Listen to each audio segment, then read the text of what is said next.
तो अपनी आज की इस वीडियो में हम लोग बात करने वाले काफी ज्यादा इंपॉर्टेंट टॉपिक के बारे में। अपनी आज की इस वीडियो में हम लोग बात करने वाले हैं काफी सारी उन मिस्टेक्स के बारे में जो कि स्टूडेंट्स कर देते हैं अपना जेईई मेंस का एप्लीकेशन फॉर्म फिल करते टाइम। आप लोगों से वो सारी मिस्टेक्स ना हो इसलिए हम एक डेडिकेटेडली वीडियो लेकर के आए हैं इस टॉपिक पे अपने इस चैनल कॉलेज कैंपस पे। तो चलिए जल्दी से स्टार्ट करते हैं अपनी इस वीडियो को। उससे पहले जल्दी से सब्सक्राइब कर लीजिए हमारे इस चैनल कॉलेज कैंपस को, ताकि आपको आगे आने वाले टाइम में भी ऐसी ही इंफॉर्मेटिव वीडियोस मिलती रहे। तो पहली मिस्टेक जो काफी सारे स्टूडेंट्स यहाँ पर कमिट कर देते हैं वो है रजिस्ट्रेशन नंबर।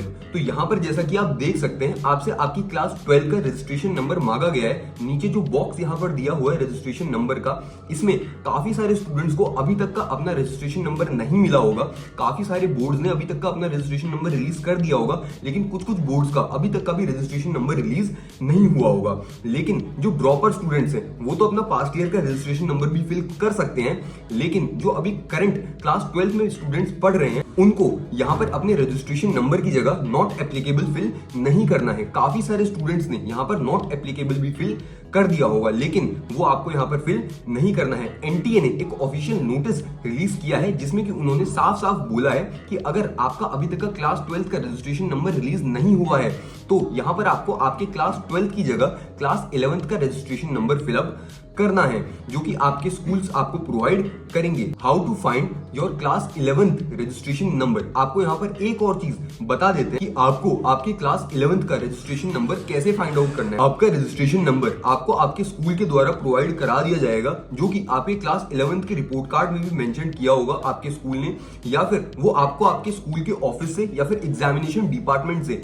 आप उसको कलेक्ट कर सकते हो, या फिर आपके एडमिशन और रजिस्ट्रेशन स्लिप में भी वो नंबर मेंशन किया होगा। पॉइंट नंबर 2 आता है आपका फोटोग्राफ अपलोडिंग का, कि आपको आपका फोटोग्राफ कैसे अपलोड करना है, कौन सा फोटोग्राफ आपको अपलोड करना है। तो जो फोटोग्राफ होगा उसमें आपका 80% फेस वहां पर विजिबल होना चाहिए। आपको आपका फोटोग्राफ अपलोड करना है डॉक्यूमेंट फॉर्मेट में, जो कि होना चाहिए जेपीजी या फिर जेपीईजी डॉक्यूमेंट फॉर्मेट आपका होना चाहिए। मिनिमम साइज जो है फाइल का वो 10 KB होना चाहिए और मैक्सिमम साइज आपका 200 KB तक भी जा सकता है। आपका एप्लीकेशन भी यहाँ पर रिजेक्ट किया जा सकता है एनटीए के द्वारा अगर आपका फोटो यहाँ पर फैब्रिकेटेड उनको मिला या फिर आपके फोटो में कोई भी यहाँ पर दिक्कत पाई गई तो आप अपना फोटो काफी ज्यादा केयरफुली यहाँ पर अपलोड कीजिएगा। एक अच्छे व्हाइट बैकग्राउंड के साथ अपना फोटो क्लिक करवाइएगा और 80% फेस आपका उसमें मिनिमम विजिबल होना चाहिए। नेक्स्ट पॉइंट यहाँ पर हम कवर करने वाले हैं कि चॉइस ऑफ सिटीज का, कि आपको कौन सी सिटीज यहाँ पर चूज करनी है। क्या आपको ऑप्शंस यहाँ पर अवेलेबल रहेंगे आपकी सिटीज चूज करते टाइम। काफी सारे स्टूडेंट्स का ये डाउट रहता है कि हमें अपने प्रेजेंट एड्रेस से काफी ज्यादा दूर हमारा एग्जामिनेशन सेंटर हमें मिला है, तो इस प्रॉब्लम को हम कैसे रिजॉल्व कर सकते हैं। तो यहाँ पर जब आप अपनी सिटीज के लिए चॉइसेस फिल कर रहे होंगे तो आपको यहाँ पर 3 ऑप्शंस मिलेंगे। आपको वहां पर 3 जगहों पर अपनी सिटीज फिल करनी पड़ेंगी। पहला होगा आपका प्रेजेंट एड्रेस जहां पर आप लोग रह रहे हैं। दूसरा होगा आपका कम्युनिकेशन एड्रेस। कम्युनिकेशन एड्रेस का मतलब होता है जहां पर आपका जो एनटीए है वो आपको ऑफिशियल लेटर्स वगैरह सेंड करेगा, वो होता है आपका कम्युनिकेशन एड्रेस। तीसरा एड्रेस होता है आपका परमानेंट एड्रेस। तो आपका जो एग्जामिनेशन सेंटर है वो मेनली इन 3 सिटीज में ही आपको मिलेगा। फॉर एग्जाम्पल अगर आपने अपनी सिटी सेलेक्ट करी है तो आपको मोस्ट प्रोबेबली उसी सिटी में आपका एग्जामिनेशन सेंटर भी मिलेगा, या फिर अगर आपने कम्युनिकेशन एड्रेस में कोई दूसरी सिटी सिलेक्ट करी है तो हो सकता है कि आपको केवल इन्हीं 2 सिटीज में से आपका एग्जामिनेशन सेंटर मिले, या फिर अगर आपने अपने परमानेंट एड्रेस में कोई तीसरी सिटी सिलेक्ट करी है तो आपका जो एग्जामिनेशन सेंटर है वो इन्हीं 3 सिटीज में से आपको मिलने वाला है। या फिर अगर आपने प्रेजेंट एड्रेस, कम्युनिकेशन एड्रेस और परमानेंट एड्रेस में एक ही एड्रेस सिलेक्ट किया है तो हो सकता है आपको उसी स्टेट के अलग अलग सिटीज में आपका एग्जामिनेशन सेंटर मिल सकता है, लेकिन मोस्ट प्रोबेबली जो सिटी आपने सिलेक्ट करी है उसी सिटी के अलग अलग एग्जामिनेशन सेंटर्स में से कोई एक सेंटर आपको मिल जाएगा। एक कैंडिडेट मैक्सिमम 4 सिटीज का ऑप्शन फिलअप कर सकता है और एनटीए यहाँ पर बिल्कुल भी रिस्पॉन्सिबल नहीं होगा किसी भी इनकन्वीनियंस के लिए due to the incorrect selection of cities by the candidate. अब अगर आपने काफी सारी चीजें अपने जेईई मेंस के एप्लीकेशन फॉर्म को फिल करते टाइम गलत भी फिल कर दी हैं तो जो एनटीए है वो आपके लिए एक करेक्शन विंडो ओपन करता है फॉर्म फिलअप करने के कुछ टाइम के बाद। तो ये चीज काफी ज्यादा जरूरी थी कवर करनी, इसलिए मैंने यहाँ पर एक पॉइंट इसका भी रखा हुआ है। तो अगर आपने जेडब्ल्यू मेंस के फॉर्म को फिल करते टाइम इन चीजों को गलत कर दिया है तो यहाँ पर आपको कोई भी चेंजेस करना अलाउड नहीं किया जाएगा। फॉर एग्जांपल, अगर आपने अपना मोबाइल नंबर, ईमेल एड्रेस या फिर address, present address, permanent address, emergency contact details, photograph of the candidate, ये सारी चीजें अगर आपने गलत फिलअप कर दी हैं तो इसमें आपको बिल्कुल भी चेंजेस करने का ऑप्शन नहीं मिलेगा। तो इन चीजों को आपको एकदम ही सही से फिलअप करना पड़ेगा, और इन चीजों को अगर आप गलत फिल करते हैं तो इस वजह से आपका जेडब्ल्यू मेंस का कैंडिडेचर भी कैंसिल हो सकता है। तो ये चीजें काफी ज्यादा इंपॉर्टेंट थी बतानी। कुछ चीजें हैं जिनको कि आपको चेंज करने का ऑप्शन यहाँ पर मिलेगा। फॉर एग्जांपल, अपना नाम, अपना फादर्स नेम, अपना मदर्स नेम, इन सारी चीजों को आपको चेंज करने का यहाँ पर ऑप्शन प्रोवाइड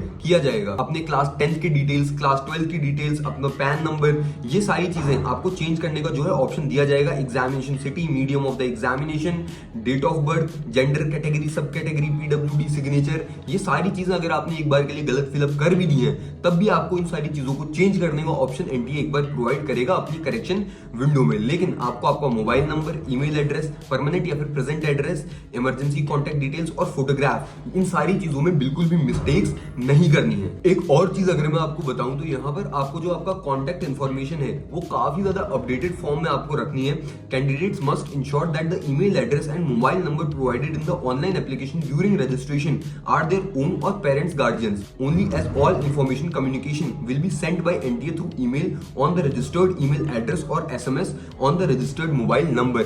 तो आपको यहाँ पर आपका मोबाइल नंबर जो है वो काफी ज्यादा अपडेटेड, आपकी जो ईमेल है वो सारी चीजें अप टू डेट आपको यहाँ पर रखनी है। उसी में जो NTA है अपना सारा डेटा आपको सेंड करेगा। तो इन सारी चीजों के बारे में आपको काफी ध्यान यहाँ पर रखना है। Active mobile number needed for OTPs, जितने भी आपको ओटीपीज आएंगे उसके लिए आपके पास एक काफी ज्यादा एक्टिव मोबाइल नंबर होना चाहिए। Confirmation PDF send to your email after submission, आपको एक ईमेल सेंड किया जाएगा जब आपका पूरा फॉर्म कंप्लीट हो जाएगा, उसके बाद एक कंफर्मेशन पीडीएफ आपको सेंड किया जाएगा। Correction alerts come on email, जितने भी आपको जो अलर्ट्स वगैरह आते हैं सारे आपकी ईमेल पर ही आते हैं। एडमिट कार्ड के जो डिटेल्स वगैरह आते हैं, लिंक्स आते हैं, सारे आपकी ईमेल या फिर मोबाइल नंबर पर ही आते हैं। उसके अलावा जो जितने भी अपडेट्स होंगे एनटीए के वो सारे भी आपको एसएमएस या फिर ईमेल के थ्रू सेंड किए जाएंगे। तो इन सारी चीजों का ध्यान आपको यहाँ पर रखना पड़ेगा। All such candidates whose photographs are to be changed will be informed about it by message on registered email ID and SMS on mobile number. अगर आपसे कोई मिस्टेक हुई भी होगी जेडब्ल्यू मेंस के फॉर्म में तो अगर उनको कोई मैसेज भी सेंड करना होगा तो वो आपके ईमेल एड्रेस पर ही सेंड करेंगे। तो उन सारी चीजों को अप टू डेट आपको रखना पड़ेगा और एक एक्टिव मोबाइल नंबर आप रखना जिससे कि जितने भी ओटीपीज वगैरह हैं वो उसी में जाएं। इसके बाद अगर हम बात करें अपार आईडी की, आपको एक अपार आईडी भी आपके पास रखनी है। अपार आईडी क्या होता है? अपार आईडी का मतलब जैसे आधार कार्ड होता है वन नेशन वन आइडेंटिटी, उसी हिसाब से अपार आईडी का मतलब होता है one nation one student identity. सारे स्टूडेंट्स के पास अपनी एक स्टूडेंट आइडेंटिटी होती है जो कि होती है उनकी अपार आईडी। अपार आईडी यानी कि automated permanent academic account registry, इसका एक 12 डिजिट का अपना एक यूनिक आइडेंटिफिकेशन नंबर होता है। मिनिस्ट्री ऑफ एजुकेशन के द्वारा, गवर्नमेंट ऑफ इंडिया के द्वारा ये लॉन्च की गई है।